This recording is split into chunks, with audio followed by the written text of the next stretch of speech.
अस्सलाम वालेकुम। अक्सर ख़बरें सुनते या अखबार पढ़ते आपने देखा होगा कि गवर्नमेंट ने फ़लाँ मंसूबे के PC-1 की मंजूरी दे दी। तो अक्सर सवाल लोग पूछते हैं कि PC-1 क्या है? क्या इसके अलावा भी PC-2, 3, 4 भी हैं या नहीं है? तो आज मैं आपको बताने जा रहा हूँ कि PC-1 क्या है।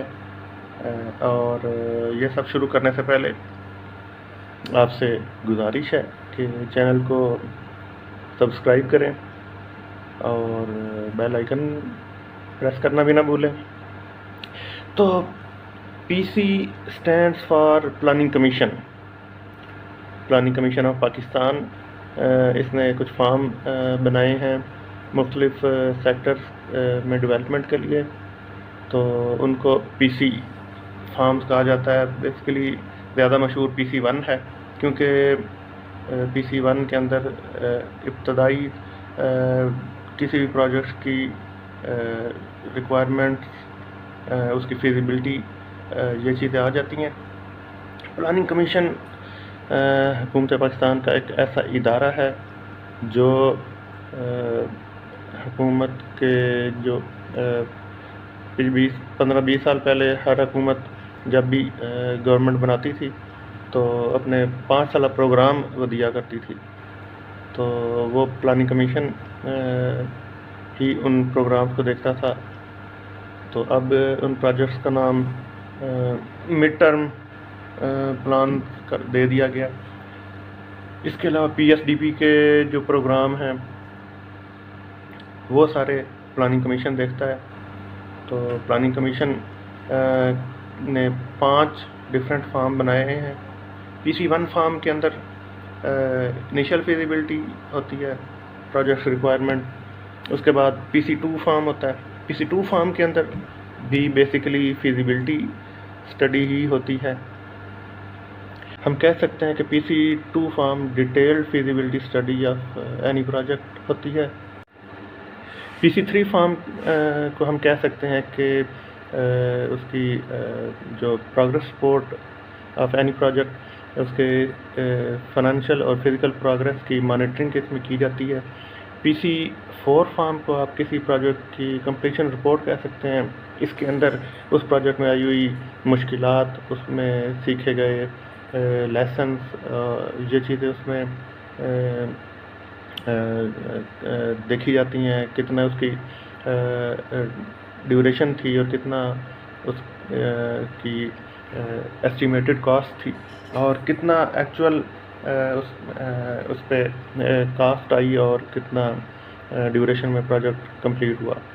ये चीज़ें, ये स्टडी उस PC-4 फार्म के अंदर होती है। और इसी तरह PC-5 फार्म होता है, उसकी एनुअल परफॉर्मेंस रिपोर्ट होती है, किसी भी प्रोजेक्ट की कह सकते हैं।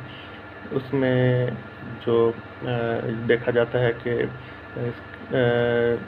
इसकी रनिंग एंड मेंटेनेंस कॉस्ट क्या आ रही है, कितनी एस्टिमेटेड थी, और इसके जो बेनिफिट्स हमने सोचे होते हैं गवर्नमेंट ने, क्या वो बेनिफिट्स अचीव हो रहे हैं, नहीं हो रहे, उसमें क्या मुश्किलात आ रही हैं, ये सब PC-5 फार्म में कवर किया जाता है।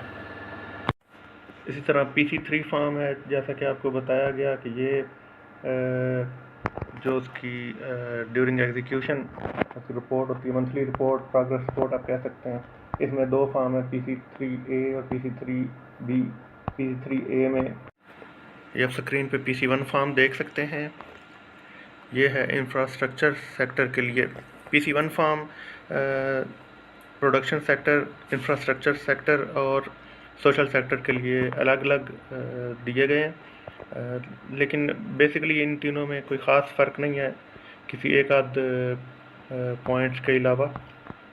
तो इंफ्रास्ट्रक्चर सेक्टर में जो चीज़ें कवर होती हैं, जो सेक्टर कवर होते हैं, वो transport, telecom, IT, energy, housing and town planning, irrigation, drainage and flood control वगैरह। इसी तरह प्रोडक्शन सेक्टर के अंदर एग्रीकल्चर और इंडस्ट्रीज़, कॉमर्स वगैरह कवर किए जाते हैं।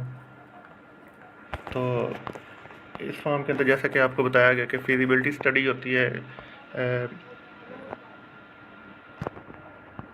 Location, project name, authority responsible for executing and sponsoring agencies उसकी कौन सी होंगी, ऑपरेशन मेंटेनेंस कौन करेगा, प्लान की provision, cost description, justification,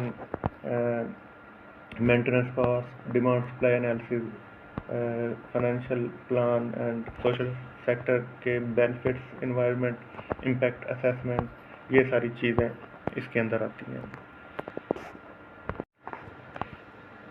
PC2 form आप देख सकते हैं, जैसा कि आपको बताया गया कि ये डिटेल्ड फिजिबिलिटी स्टडी होती है। इसमें तमाम उसके एस्पेक्ट्स कवर किए जाते हैं, स्पॉन्सरिंग, एग्जीक्यूशन के, कमेंसमेंट के,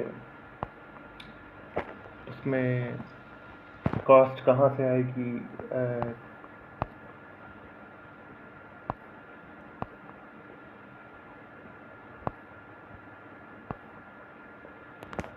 उसका मैनेजमेंट स्ट्रक्चर क्या होगा। इसी तरह PC3 फॉर्म है, जैसा कि आपको बताया गया कि ये जो उसकी ड्यूरिंग एग्जीक्यूशन उसकी रिपोर्ट होती है, मंथली रिपोर्ट, प्रोग्रेस रिपोर्ट आप कह सकते हैं। इसमें दो फॉर्म है, PC3A और PC3B। PC3A में उसकी फिजिकल प्रोग्रेस देखी जाती है, जबकि PC3B के अंदर उसकी फाइनेंशियल प्रोग्रेस देखी जाती है। PC4 प्रोजेक्ट कंप्लीशन रिपोर्ट, इसमें यही देखा जाता है कि कितने टाइम में कंप्लीट हुआ, फाइनेंशियल फेजिंग क्या रही, उसकी टारगेट्स क्या थे, अचीव कैसे हुए, achievement objective, list of PDs। PC5 form, जैसा कि आपको बताया गया कि एनुअल परफॉर्मेंस रिपोर्ट होती है after completion of the project to be furnished by 31st July of each year for 5 years after completion of project. इसमें प्रोजेक्ट के गोल, ऑब्जेक्टिव्स, बेनिफिट्स, इनकम,